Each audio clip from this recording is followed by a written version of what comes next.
Hello aspirants, Telangana ఆర్థిక వ్యవస్థలో భాగంగా ఒకటో చాప్టర్ తర్వాత అత్యంత ముఖ్యమైనటువంటి చాప్టరు, అత్యంత క్లిష్టమైనటువంటి చాప్టర్ నంబర్ 2 తెలంగాణలో భూ సంస్కరణలు. ఇంకా చెప్పాలి అంటే తెలంగాణలో ఉన్నటువంటి భూస్వామ్య విధానాలను తొలగించి ఒక కొత్త భూ విధానాన్ని లేదా ఒక కొత్త భూస్వామ్య విధానాన్ని ఆవిష్కరించడానికి ఉమ్మడి ఆంధ్రప్రదేశ్లో జరిగినటువంటి ప్రయత్నాలన్నిటిని కలిపి మనము తెలంగాణలో భూ సంస్కరణలు అని చెప్పేసి చెప్పొచ్చు. అయితే ఈ చాప్టర్ను అధ్యయనం చేసేటటువంటి క్రమంలో చాలామంది విద్యార్థులు ఎదుర్కొనేటటువంటి ప్రశ్న ఏంటంటే, అసలు తెలంగాణలో ఉన్నటువంటి భూస్వామ్య విధానాలు ఎట్లుండేటివి? ఈ క్లాసిఫికేషను చాలా కష్టమైనటువంటి క్లాసిఫికేషన్. ఎందుకంటే ఇప్పుడు అందుబాటులో ఉన్నటువంటి అధికారికమైనటువంటి పుస్తకాలలో కూడా స్పష్టత లేనటువంటి పరిస్థితి ఇక్కడ ఉంది. అందుకోసమే ఈ పర్టికులర్ చాప్టర్ను భూస్వామ్య విధానాలు అంటే ఏంటి, ఈ భూస్వామ్య విధానాలను భారత రాజ్యాంగము ఎట్లా నిర్వచించింది, 8వ పంచవర్ష ప్రణాళిక కాలంలో పేర్కొన్నటువంటి భూస్వామ్య విధానాలు అంటే భూ సంస్కరణల యొక్క లక్ష్యాలేంటి, ఐక్యరాజ్య సమితి ఇచ్చినటువంటి నిర్వచనం ఏంటి, మరియు రాజకృష్ణ ఇచ్చినటువంటి నిర్వచనం ఏంటి, ఈ అంశాలను చర్చిస్తూ మనము తెలంగాణలో ఉన్నటువంటి భూస్వామ్య విధానాలను అధ్యయనం చేయడానికి ప్రయత్నం చేయాలి కూడా. అందుకోసమే తెలంగాణలో ఉన్నటువంటి భూస్వామ్య విధానాలను అధ్యయనం చేసేటప్పుడు మనం మైండ్ మ్యాప్ తోటి ఈ పర్టికులర్ లెసన్ని రూపొందించడం అనేది జరిగింది.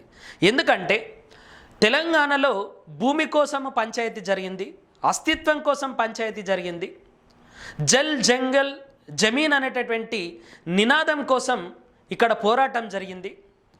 అధికారికంగా తెలంగాణలో ఉన్నటువంటి భూస్వాములను జాగీర్దారులను వ్యతిరేకించడానికి, వాళ్ళపైన తిరగబడడానికి ప్రజల ఆయుధాలను చేతబట్టి తెలంగాణ రైతాంగ సాయుధ పోరాటాన్ని నడిపినటువంటి చరిత్ర తెలంగాణది. భూమికి అధికారం ఉంటుంది. ఈ అధికారం కోసం మనము 58 సంవత్సరాలు కొట్లాడినాం. దానికంటే ముందు కూడా అంటే హైదరాబాద్ రాష్ట్రంలో కూడా తెలంగాణ ప్రజలు అప్పుడు ప్రస్తుతం అమల్లో ఉన్నటువంటి ఈ భూస్వామ్య విధానాల మూలంగా పేదవారుగా, వెట్టి చాకిరి వ్యవస్థలో మునుగుతున్నటువంటి వ్యక్తులుగా చాలా రకాలుగా నష్టపోయారు.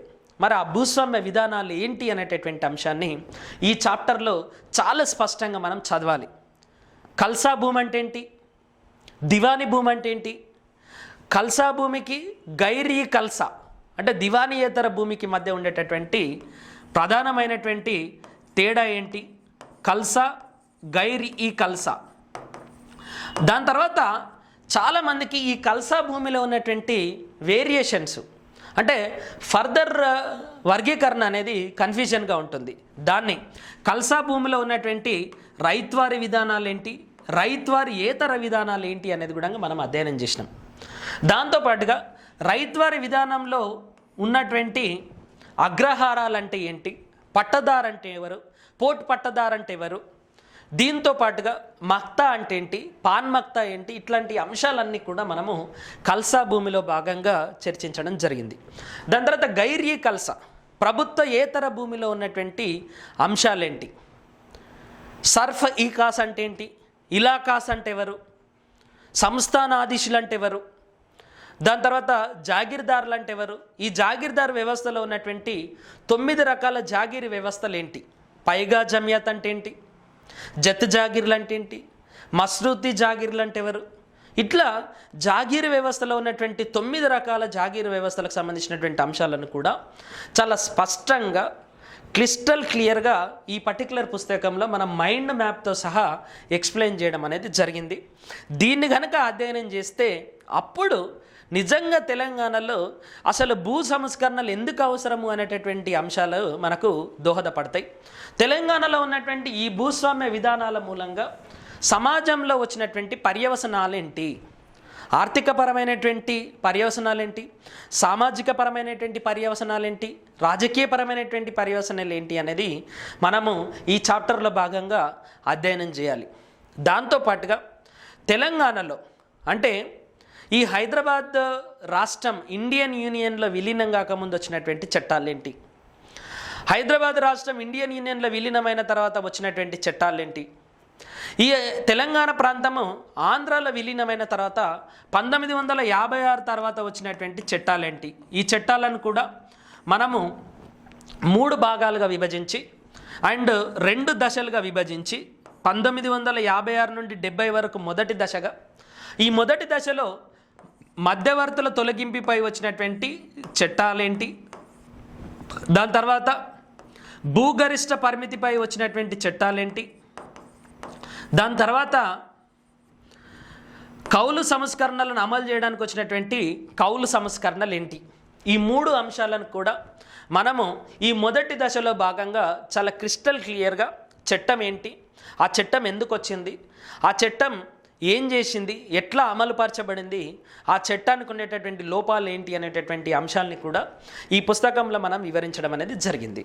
దాంతోపాటుగా మీరు ఈ పర్టికులర్ అంశాలను కనుక చదివితే ఈ చట్టాలపైన ఏ ప్రశ్న వచ్చినా మీరు ఆన్సర్ చేయొచ్చు.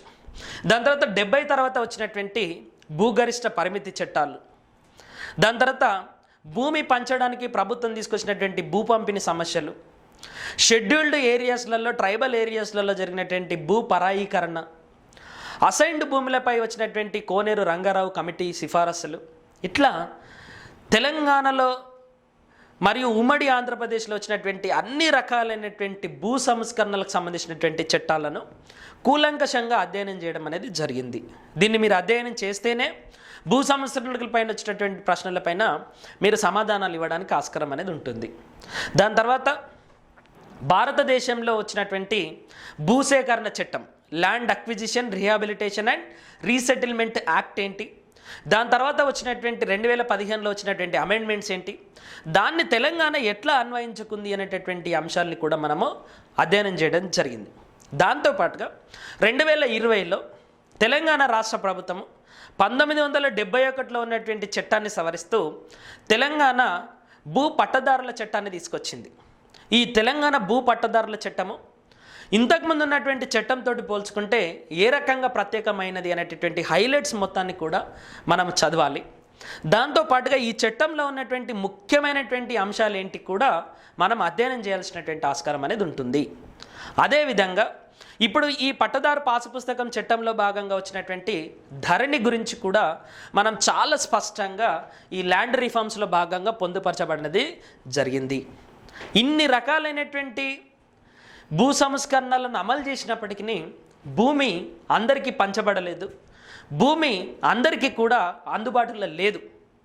అండ్ ఈ దేశంలో కానీ ముఖ్యంగా తెలంగాణలో మరి ఈ భూ కమతాల యొక్క సైజు తగ్గడం మూలంగా 88% మంది చిన్న మరియు సూక్ష్మ చిన్న మరియు ఉపాంత రైతులుగా రూపాంతరం చెందిరు. మరి ఈ వైఫల్యం చెందడానికి గల కారణాలేంటి, భూ సంస్కరణలు ఎందుకు సక్సెస్ఫుల్ కాలేకపోయాయి అనేటటువంటి అంశాన్ని కూడా మనం ఈ పుస్తకంలో చర్చించాలి. అది చర్చించడం అనేది జరిగింది. దాంతోపాటుగా భూమికి సంబంధించి, భూ సంస్కరణలకు సంబంధించి, రెవెన్యూ సంస్కరణలకు సంబంధించి మనం తెలంగాణలో రెగ్యులర్గా వాడేటటువంటి పదాలేంటి, ఆ పదాలకు సంబంధించినటువంటి అంశాలను కూడా మనం ఈ పర్టికులర్ చాప్టర్లో చాలా స్పష్టంగా పొందపరచబడనేది జరిగింది.